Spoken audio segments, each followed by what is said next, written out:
Mes amis, bonjour et quel bonheur de vous retrouver pour ce nouvel épisode. Cette semaine, on tente de répondre à une question brûlante qui polarise déjà l'opinion des experts à l'échelle internationale. Alors que la guerre fait rage en Ukraine, que les sanctions s'accumulent contre Moscou et que le pays se retrouve de plus en plus isolé. Quel avenir pour la Russie?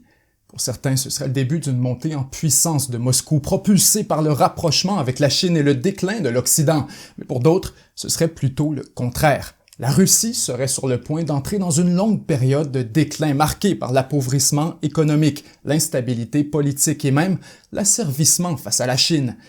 Visiblement, les deux positions sont incompatibles. Donc aujourd'hui, je vous propose d'aborder en profondeur les grandes tendances ainsi que les facteurs structurels qui seront déterminants pour l'avenir de la Russie. À quoi s'attendre pour les prochaines années, les prochaines décennies? Moscou est-elle au bord de la puissance ou plutôt au bord d'un précipice? C'est un débat fascinant, croyez-moi, mais aussi très complexe. Donc on va le diviser en 5 grandes catégories. Les défis économiques, les défis démographiques, les enjeux stratégiques, les questions politiques et finalement, les changements climatiques. Avant de commencer, alors que nous sommes tous confrontés à des menaces de cybersécurité, il est primordial de sécuriser sa connexion Internet. Et c'est ce que vous offre CyberGhost VPN. Visiter un site web, télécharger un fichier, se connecter via une connexion non cryptée. Non seulement votre fournisseur d'accès Internet connaît toutes vos habitudes de navigation, mais il possède aussi vos infos d'identification et les conserve dans un dossier pendant au moins 1 an. Si vous voulez protéger votre vie numérique, vous avez donc besoin de CyberGhost VPN. Avec plus de 38 millions d'utilisateurs dans le monde, c'est le fournisseur VPN le plus recommandé sur le marché, avec un score impressionnant sur Trustpilot basé sur 14 000 évaluations. Pour rester privé en ligne, il vous suffit de vous connecter à un serveur VPN. CyberGhost vous offre plus de 7500 serveurs VPN dans plus de 90 pays avec une confidentialité totale car il ne conserve aucune de vos données. L'application est disponible pour tous les systèmes d'exploitation et votre abonnement peut protéger jusqu'à 7 appareils en même temps, qu'ils soient les vôtres ou ceux de vos proches. Afin de mieux protéger votre vie privée, il est essentiel de cacher votre empreinte numérique. En utilisant le lien dans la description, vous pouvez obtenir une réduction de 84% sur CyberGhost VPN, soit 1,94 € par mois seulement, avec un bonus de 4 mois gratuits. Garantie satisfait ou remboursé pendant 45 jours avec un accès au support client 24 heures sur 24 et 7 jours sur 7. Utilisez le lien dans la description pour obtenir CyberGhost VPN et protéger dès aujourd'hui votre vie numérique. Maintenant, sans plus tarder, entrons dans le vif de la question avec les défis économiques.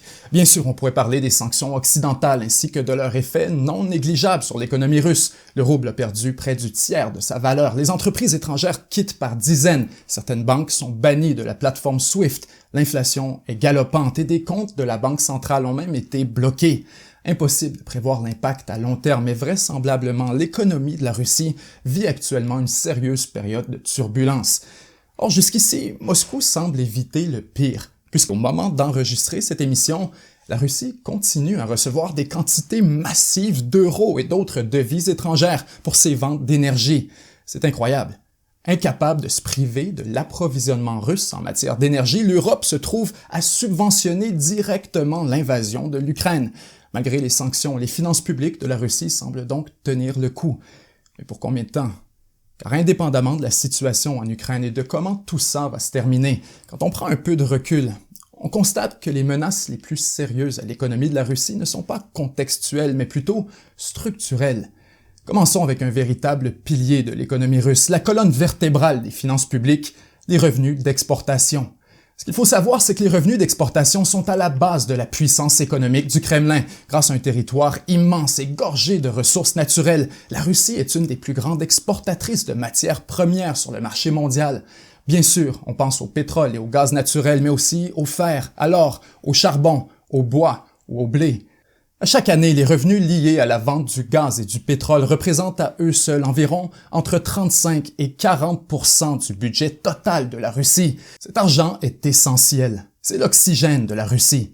Le problème, c'est qu'au cours des prochaines années, ces revenus risquent de diminuer graduellement en raison d'une panoplie de facteurs. D'abord, les pays européens jurent qu'ils ont compris la leçon et qu'ils vont tout mettre en place afin de réduire aussi vite que possible leur dépendance à l'énergie russe. Quand on considère l'importance du marché européen pour la Russie avec plus de 70% du volume total en 2020 pour le gaz naturel et presque 50% pour le pétrole, on comprend que c'est une menace sérieuse et crédible à l'économie de la Russie.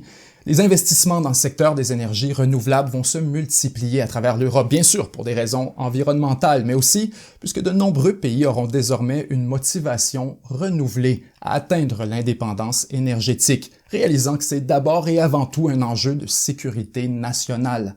Aucun doute, la Russie doit trouver de nouveaux débouchés pour son pétrole, son charbon et son gaz naturel.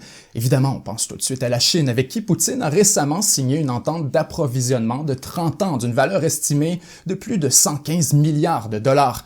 Le problème pour la Russie, c'est que la Chine n'est pas dupe non plus. À long terme, Beijing n'a aucunement l'intention d'être dépendante de Moscou pour ses besoins en ressources naturelles et encore moins en énergie. D'abord, elle sait très bien que la Russie est une compétitrice régionale, que les revenus d'énergie lui sont essentiels et que les intérêts chinois sont mieux servis par une Russie isolée, faible et vulnérable que par une Russie forte et prospère.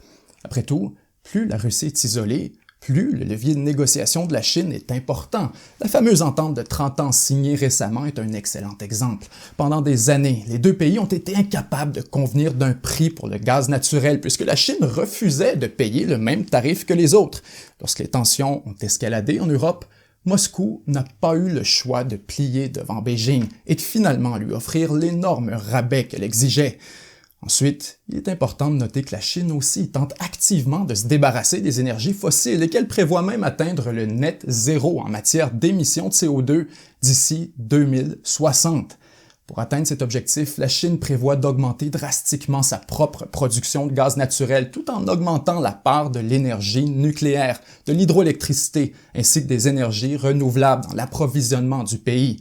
À la mesure où ce plan sera déployé, la Chine aura de moins en moins besoin de la Russie pour son approvisionnement en énergie, forçant Moscou à trouver une fois de plus de nouveaux marchés, cette fois dans un contexte où les énergies renouvelables seront de plus en plus compétitives dans les pays développés.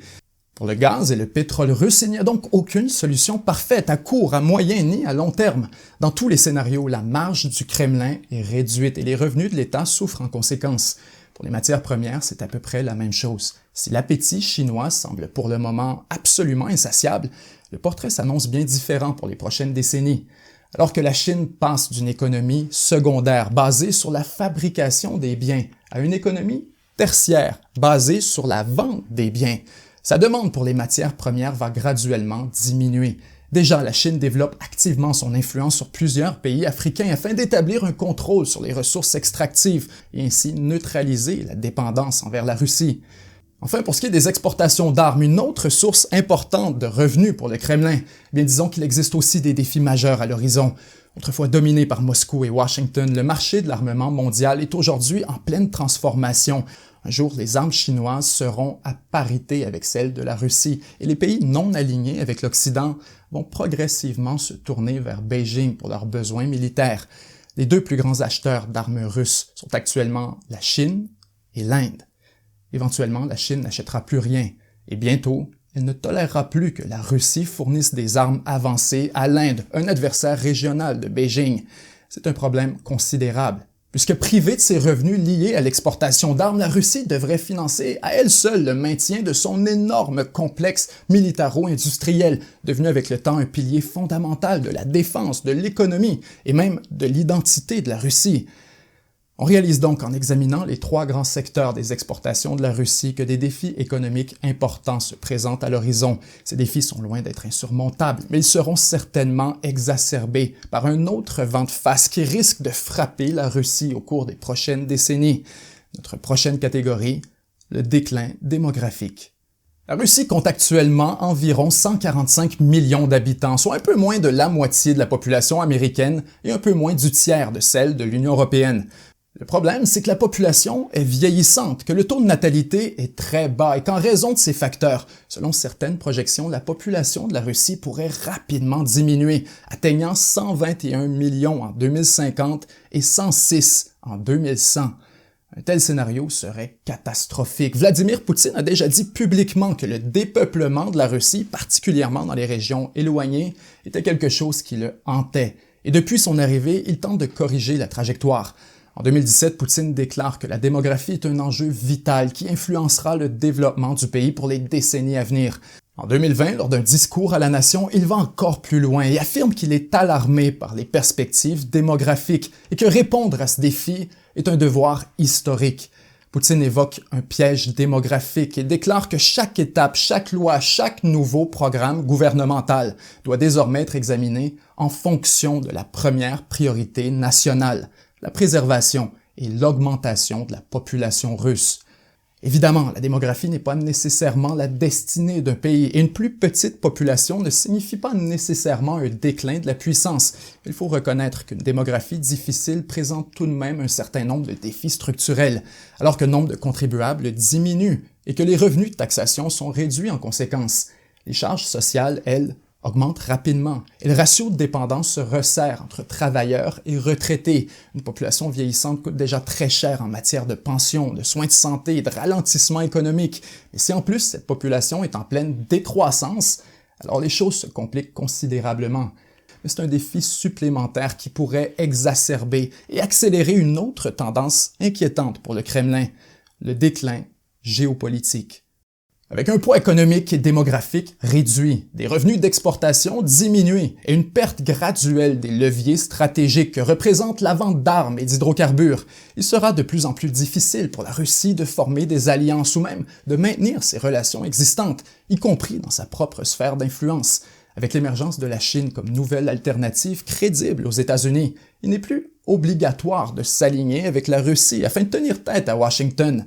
Déjà aujourd'hui, la Chine exerce une influence grandissante sur les partenaires stratégiques de la Russie et certains semblent même contempler un réalignement avec Beijing. Au Moyen-Orient, on pense à la Syrie et à l'Iran. En Amérique latine, le Venezuela, Cuba et le Nicaragua. En Asie, c'est la Mongolie et le Kazakhstan. Alors qu'en Asie centrale, la tendance est presque généralisée. Même chose en Afrique, où la Chine investit des sommes considérables. En prenant un peu de recul, on comprend que l'influence chinoise remplace graduellement celle de la Russie, d'abord pour les questions économiques et très bientôt pour les enjeux de sécurité. Après tout, l'économie de la Chine est déjà 10 fois plus grande que celle de la Russie, donc pour rivaliser avec Beijing en matière d'influence, Moscou devrait nager à contre-courant et déployer des ressources gigantesques en dépit de son propre déclin démographique et économique. Encore une fois, ce n'est pas impossible, mais le défi s'annonce énorme. Pour le relever, la Russie aura besoin d'un leader fort et respecté. À cet égard, la succession de Vladimir Poutine sera déterminante, ce qui nous amène au prochain point, le défi politique.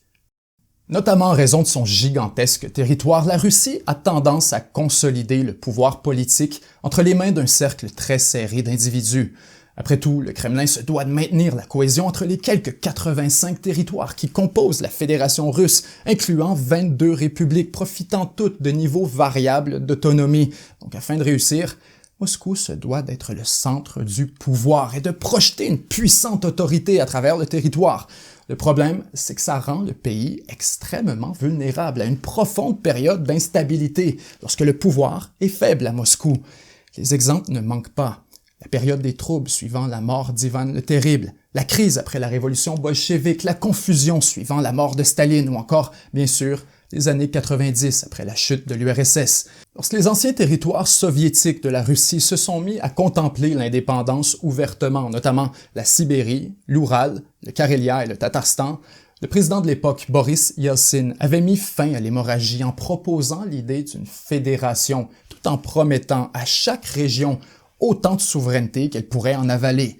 Lorsque Poutine est arrivé, il a rapidement rétabli l'ascendance de Moscou sur les territoires et les républiques qui composent la fédération, notamment en concentrant le pouvoir autour du Kremlin, revenant ici à une forme de cohésion nationale plus autoritaire typique à l'histoire de la Russie. Or, exactement comme ceux qui l'ont précédé, Poutine n'est pas éternel. Et un jour, quelqu'un devra prendre sa place. Là-dessus, il y a fort à parier que Poutine choisira lui-même son successeur, bien sûr, pour protéger son héritage, mais aussi pour garantir la stabilité et la cohésion après son départ. Pour le moment, Poutine semble garder un flou volontaire quant à l'identité de son successeur. Certains évoquent l'actuel ministre de la Défense, Sergueï Shoigu. Or, il a déjà 66 ans, alors que Poutine en a 69. Selon plusieurs, le véritable dauphin de Poutine sera beaucoup plus jeune, afin de maximiser sa longévité politique. S'il fallait que Poutine meure sans succession, La Russie pourrait connaître une période de sérieuse turbulence alors que les oligarques et les différentes factions se disputent le pouvoir politique. Le risque d'effondrement serait bien réel. Comme l'affirmait un conseiller senior de Vladimir Poutine en 2014, « Pas de Poutine, pas de Russie ». Évidemment, rien n'est tout noir ou tout blanc. Il serait faux de prétendre que la Russie est assurée de vivre un déclin. Certes, elle est confrontée à des menaces structurelles majeures qui, à long terme, pourraient remettre en question la viabilité de son modèle économique et stratégique. Mais il est important de nuancer le portrait, car il existe aussi un certain nombre de moyens pour la Russie d'amortir le choc et peut-être même de conserver l'essentiel de sa puissance. Voici donc le dernier point, les changements climatiques. Si la tendance se maintient, la Russie pourrait se retrouver en excellente position afin de tirer avantage des changements climatiques et potentiellement inverser le déclin de son influence. D'abord, il sera plus facile pour Moscou de profiter des énormes richesses de l'Arctique, une région déjà responsable pour environ 30% des revenus du Kremlin. Ensuite, un hiver plus doux à travers la Russie permettrait d'augmenter la production agricole tout en ouvrant de manière permanente la fameuse route maritime du Nord. Un passage stratégique au potentiel formidable qui réduit la durée de navigation entre l'Asie et l'Europe de 48 à 35 jours. Déjà, Moscou réclame le contrôle unilatéral sur la route du Nord et déploie des actifs militaires le long du parcours afin d'appuyer sa revendication. Grâce aux raccourcis maritimes hautement convoités que représente la route du Nord, il est possible que la Russie développe un nouveau levier stratégique, notamment avec la Chine, qui est lourdement dépendante du commerce maritime avec l'Europe. Mais encore mieux pour le Kremlin. Les réserves d'eau douce de la Russie figurent parmi les plus importantes de la planète, tout juste derrière le Brésil. Alors qu'un nombre grandissant de pays font face à la possibilité bien réelle d'une pénurie au cours des prochaines décennies, la Russie pourrait peut-être combler une partie de la demande mondiale. Chez presque tous les alliés russes, en Asie centrale, au Kazakhstan, en Mongolie, en Iran, en Syrie, il manque déjà d'eau douce. Et puisque la Chine pourrait elle-même en manquer au cours des prochaines années, voilà peut-être un moyen crédible pour la Russie de conserver des revenus d'exportation tout en maintenant un levier stratégique face à de nombreux pays, y compris vis-à-vis de la Chine. Bien sûr, les choses pourraient changer, de nouvelles technologies vont émerger, un conflit majeur pourrait se produire et la Chine pourrait elle-même connaître son propre déclin. Finalement, les impacts de la robotisation et de l'avancement technologique sont très difficiles à prévoir. Il est absolument possible que dans quelques décennies, avec des emplois plus rares, une population décroissante soit en fait un avantage, réduisant directement le taux de chômage. En prenant suffisamment de recul, on observe donc une tendance très claire. Au cours des prochaines décennies, la Russie devra naviguer avec un important vent de face, et même si ça ne signifie pas nécessairement que le navire russe est destiné à couler, il semble évident que seul un capitaine d'expérience pourra le maintenir à flot et garder le cap. La séquence de succession après Vladimir Poutine se devra d'être pratiquement sans faute, puisque la marge d'erreur est très mince et que le temps joue activement contre la Russie. Avec la diminution de la population, la réduction imminente de la demande pour les hydrocarbures et la montée rapide d'une nouvelle alternative aux États-Unis, la puissance russe vit sur du temps emprunté. Est-ce que la tendance peut être renversée? Là-dessus, seul le temps pourra nous le dire. Mais j'ai déjà très hâte de lire vos commentaires. Je vous remercie énormément d'avoir été là et merci également aux partenaires de cette vidéo, CyberGhost VPN. CyberGhost protège vos données, vous donne accès à tout le contenu bloqué sur Internet pour seulement 1,94 € par mois. Pour obtenir la réduction pour les abonnés de 7 jours sur Terre, il suffit de suivre le lien dans la description. C'était Benjamin Tremblay, 7 jours sur Terre. À la semaine prochaine.